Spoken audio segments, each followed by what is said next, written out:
Génesis capítulo 37, vamos a considerar desde el versículo 1 en adelante. Habitó Jacob en la tierra donde había morado su padre, en la tierra de Canaán. Esta es la historia de la familia de Jacob. José, siendo de edad de 17 años, apacentaba las ovejas con sus hermanos, y el joven estaba con los hijos de Bila y con los hijos de Silpa, mujeres de su padre, e informaba José a su padre la mala fama de ellos. Llamaba a Israel a José más que a todos sus hijos, porque lo había tenido en su vejez, y le hizo una túnica de diversos colores. Y viendo sus hermanos que su padre lo amaba más que a todos sus hermanos, le aborrecían y no podían hablarle pacíficamente. Y soñó José un sueño y lo contó a sus hermanos, y ellos llegaron a aborrecerle más todavía. Y él les dijo: Oíd ahora este sueño que he soñado. He aquí que atábamos manojos en medio del campo, y he aquí que mi manojo se levantaba y estaba derecho, y que vuestros manojos estaban alrededor y se inclinaban al mío. Le respondieron sus hermanos: ¿Reinarás tú sobre nosotros? ¿O señorearás sobre nosotros? Y le aborrecieron aún más a causa de sus sueños y sus palabras. Soñó aún otro sueño y lo contó a sus hermanos diciendo: He aquí que he soñado otro sueño, y he aquí que el sol y la luna y 11 estrellas se inclinaban a mí. Y lo contó a su padre y a sus hermanos, y su padre le reprendió y le dijo: ¿Qué sueño es este que soñaste? ¿Acaso vendremos yo y tu madre y tus hermanos a postrarnos en tierra ante ti? Y sus hermanos le tenían envidia, mas su padre meditaba en esto. Bueno, leamos hasta acá, hasta este versículo, hasta el versículo 11. Aquí podemos ver ya el comienzo de la historia de José. Era algo que estábamos esperando, ¿no? Desde hace tiempo estábamos esperando llegar a la historia de José. Es muy bonita la historia porque aquí encierra el Evangelio. Prácticamente capítulo a capítulo. De ahora en adelante, desde acá, vamos a ver el Evangelio de una manera tan vívida, se puede explicar con toda la Biblia. Jesús dijo, todo el Antiguo Testamento, todo habla de mí, dijo Jesús. Y cuando miramos acá, por lo menos sobre José, efectivamente, aquí estamos viendo cómo habla cómo habla de Jesús. Ya lo vamos a ver, ya vamos a ver en detalle. Si todavía no alcanzan a verlo, no se preocupen. Cuando yo recién conocí la iglesia, yo vivía en una ciudad de Colombia que se llama Cali. He vivido en varias ciudades de mi país, básicamente en Cali, en Medellín, en Bogotá, Barranquilla, en otras ciudades. Pero en esa época estaba viviendo en una ciudad que se conoce como Cali, creo que es conocida. Una de las ciudades más famosas de mi país es Cali, tiende a ser Cali. Entonces, bueno, estaba ahí cuando por primera vez conocí la iglesia. Y en ese momento, yo duré 7 meses antes de recibir la salvación. Incluso no recibí la salvación estando en la ciudad de Cali, sino cuando me fui a Medellín.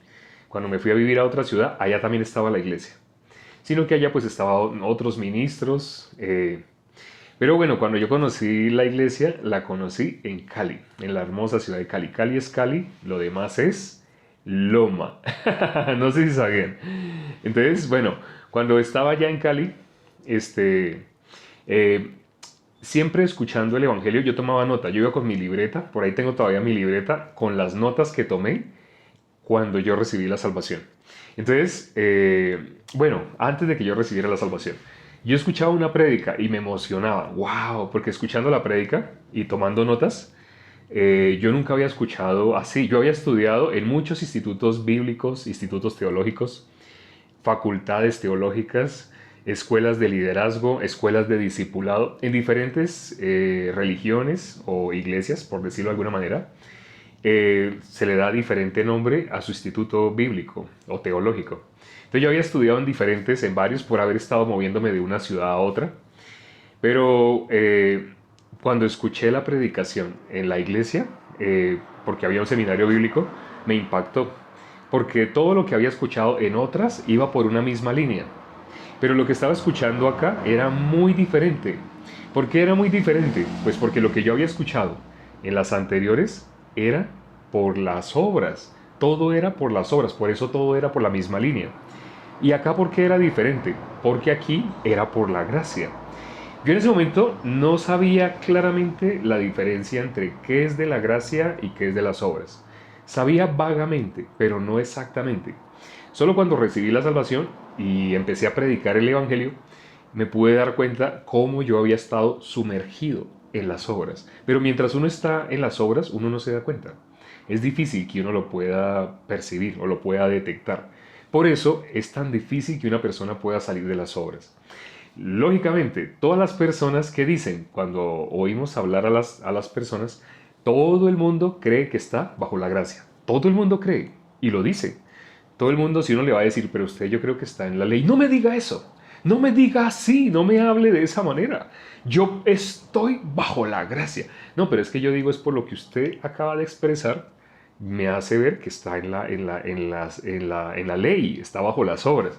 Entonces hay personas que se enojan, se enfurecen porque no soportan que se les diga eso, pero no se lo estoy diciendo con mala intención.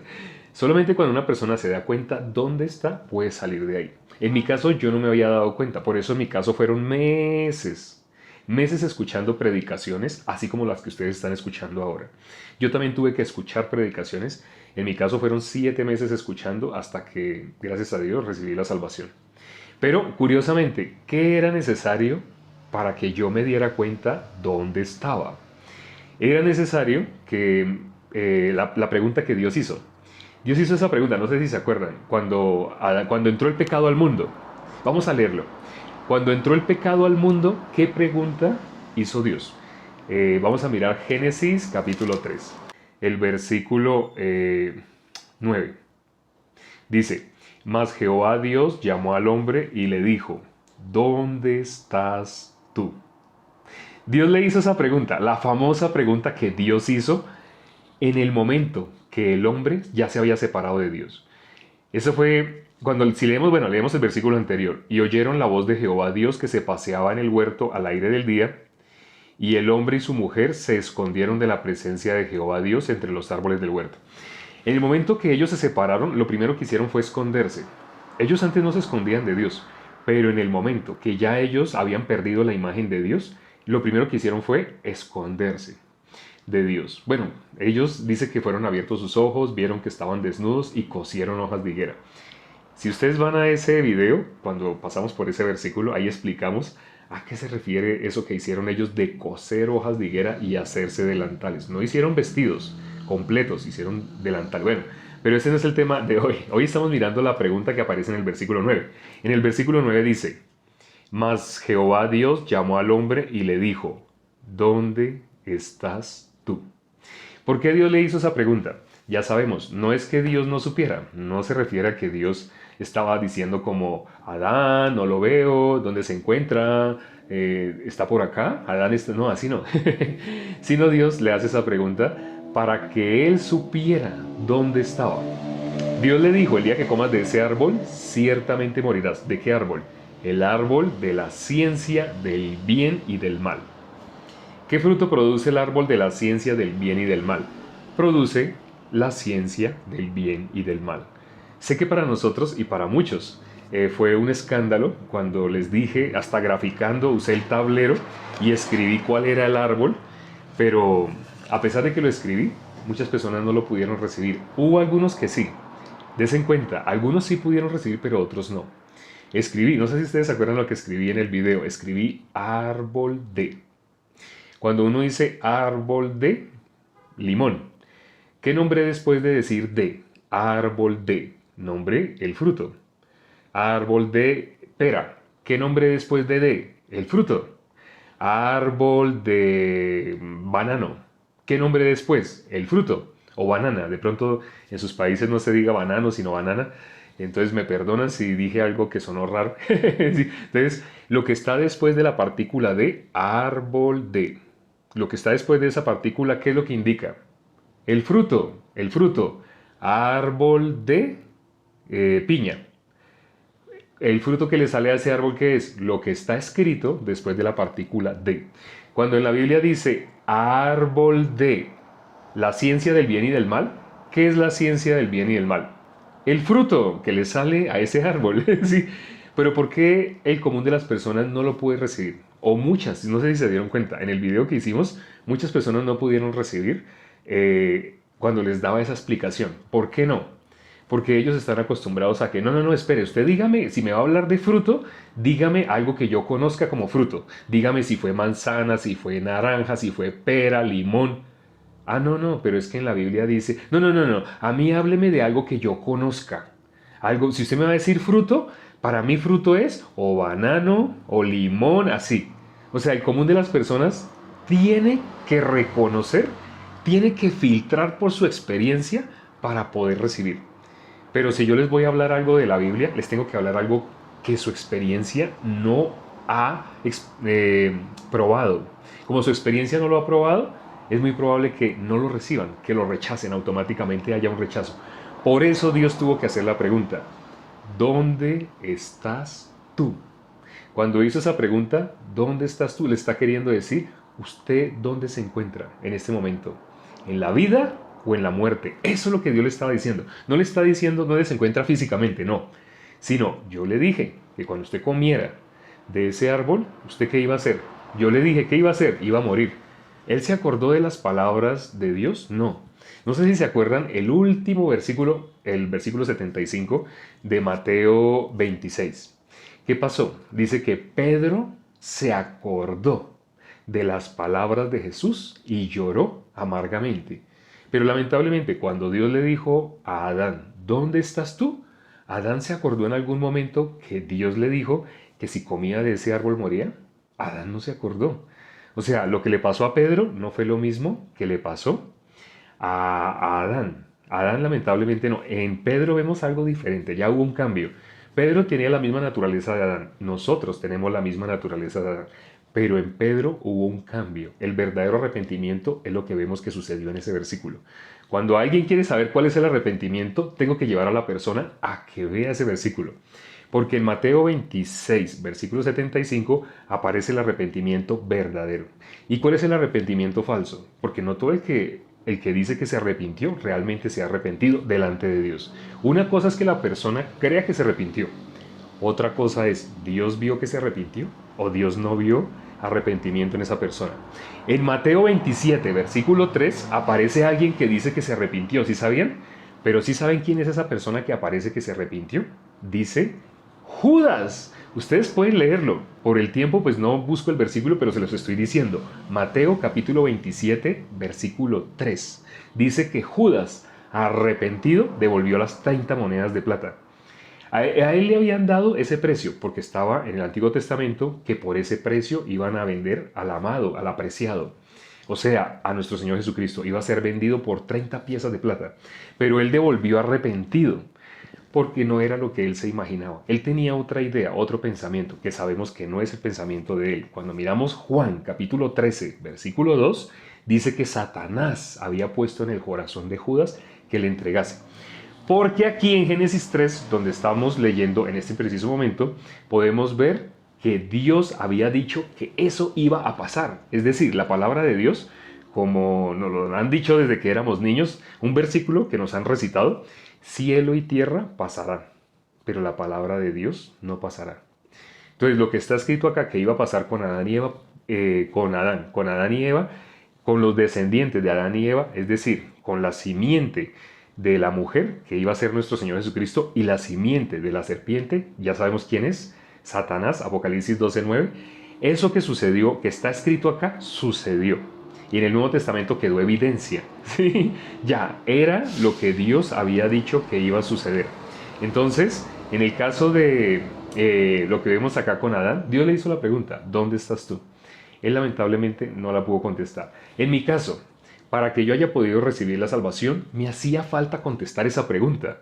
Lo que les conté ahorita de Pedro no es solamente como una exclusión solo para Pedro. Es el secreto para que una persona pueda recibir la salvación. ¿Dónde estás tú? Cuando una persona se logra dar cuenta realmente, ¿estoy en la vida o estoy en la muerte?